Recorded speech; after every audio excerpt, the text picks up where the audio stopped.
헛똑똑 잡학 아카이브 10분이면 구조가 보입니다. 한 사람의 생각이 어떻게 수백 년 동안 동아시아 전체를 지배할 수 있었을까요?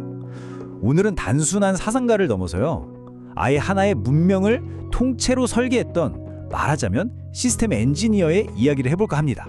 자, 핵심 질문부터 바로 던져볼게요.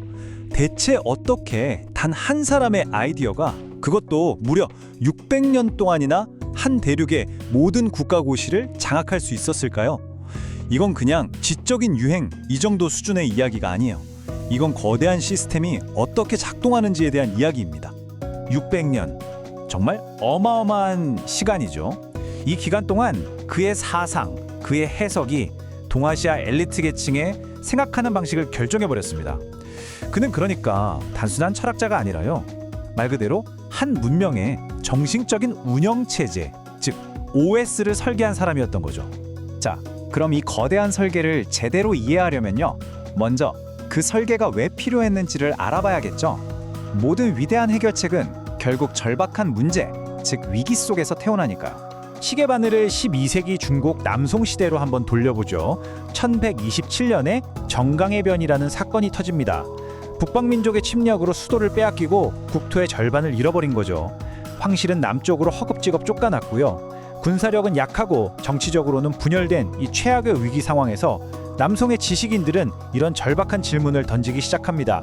아니, 힘으로 이길 수 없다면 대체 무엇으로 우리의 정통성을 증명해야 하는가? 그 해답은 바로 문화와 사상의 힘에서 찾아야만 했습니다. 바로 이 대혼란의 시대에 주희라는 인물이 등장합니다. 19살에 과거에 급제한 천재였어요. 하지만 그의 말년은 순탄치 않았습니다. 거짓 학문을 한다는 비난 속에 탄핵까지 당하고 결국 꽤 쓸쓸하게 생을 마감했죠. 근데 진짜 놀라운 반전은 그의 사후에 일어납니다. 그가 죽고 100년도 더 지난 1313년에 그의 사상이 국가시험의 공식 표준으로 채택된 겁니다. 정말 아이러니하죠.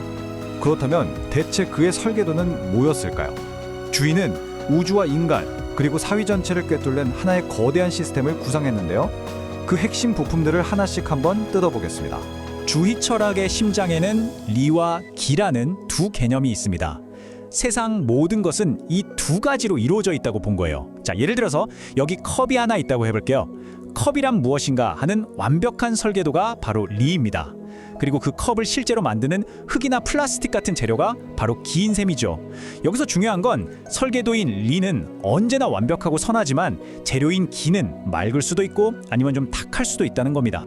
이 구분이 왜 그렇게 중요할까요? 바로 세상의 모든 문제와 악의 원인을 설명해주기 때문입니다. 주의에 따르면 세상에 나쁜 일이 일어나는 건 설계도, 즉 리가 잘못돼서가 아니에요. 그걸 구현하는 재료, 즉 기가 불순하거나 탁하기 때문이라는 거죠. 그리고 이 논리는 우리 인간에게도 그대로 적용됩니다. 바로 성증리라는 개념인데요. 이게 무슨 말이냐면 인간의 본성, 성이 곧 우주의 원리, 리와 똑같다는 뜻입니다. 자, 이게 뭘 의미할까요? 바로 여러분의 가장 깊은 내면, 그 본질은 이미 완벽하고 선한 리 그 자체라는 겁니다. 다만 살면서 겪는 여러 욕망이나 감정 같은 탁한 기가 그 완벽한 본성을 잠시 가리고 있을 뿐이라는 거죠. 자, 그럼 이 거대하고 멋진 철학적 시스템을 어떻게 개인과 사회에 설치할 수 있을까요? 주인은 그냥 이론만 던져놓고 끝낸 게 아니라 아주 구체적인 실천 방법론, 일종의 사용자 매뉴얼까지 제시했습니다. 그 방법은 크게 두 단계로 나눌 수 있습니다. 첫째는 경물치지. 이건 모든 사물의 이치, 즉 그 설계도를 끝까지 파고들어서 알을 완성하는 겁니다. 아주 철저한 공부와 분석을 통해서요. 둘째는 경입니다. 이건 늘 깨어있는 마음으로 자신을 단속하면서 한순간도 흐트러지지 않게 집중력을 유지하는 훈련이에요.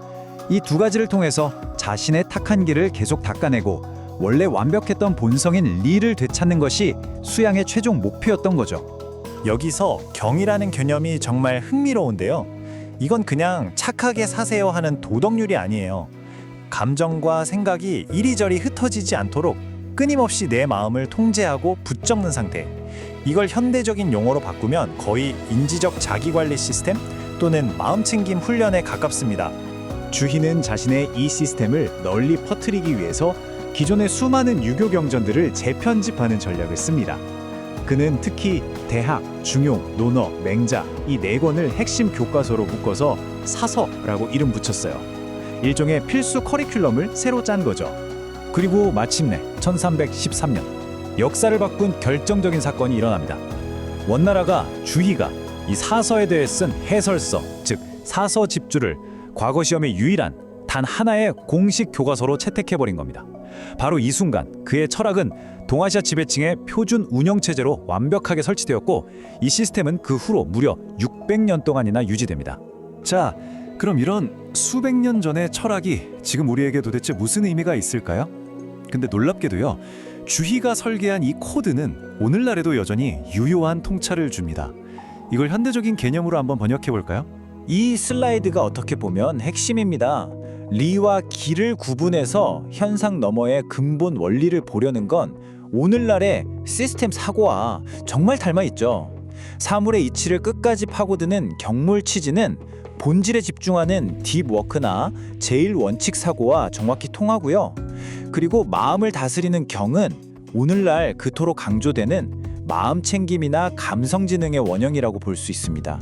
정말 놀랍지 않나요?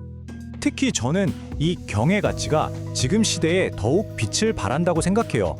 끝없는 디지털 정보와 자극 속에서 내 집중력을 지키고 감정을 조절하는 능력. 이건 이제 단순한 철학이 아니라 이 시대를 살아남기 위한 생존 전략에 가깝지 않을까요? 물론 모든 강력한 운영 체제에는 버그가 있듯이 이 시스템의 역사적 그림자도 분명히 존재합니다. 이 완벽해 보이는 설계도는 때로는 경직된 사회 위계를 정당화하는 도구가 됐고요. 지나친 도덕주의로 흐르기도 했고 또 국가의 공식 이념이 되면서부터는 다른 다양한 사상들을 억압하는 부작용을 낳기도 했습니다. 주인은 위기의 시대에 리, 즉 원리를 바로 세우는 것으로 문명의 운영 체제를 설계했습니다. 자, 그렇다면 마지막으로 질문 하나 드릴게요. 만약 오늘날 우리 사회를 위한 새로운 운영 체제를 여러분이 직접 설계해야 한다면 그 핵심 원리는 무엇이 되어야 할까요? 한 번쯤 생각해 보시면 좋겠습니다.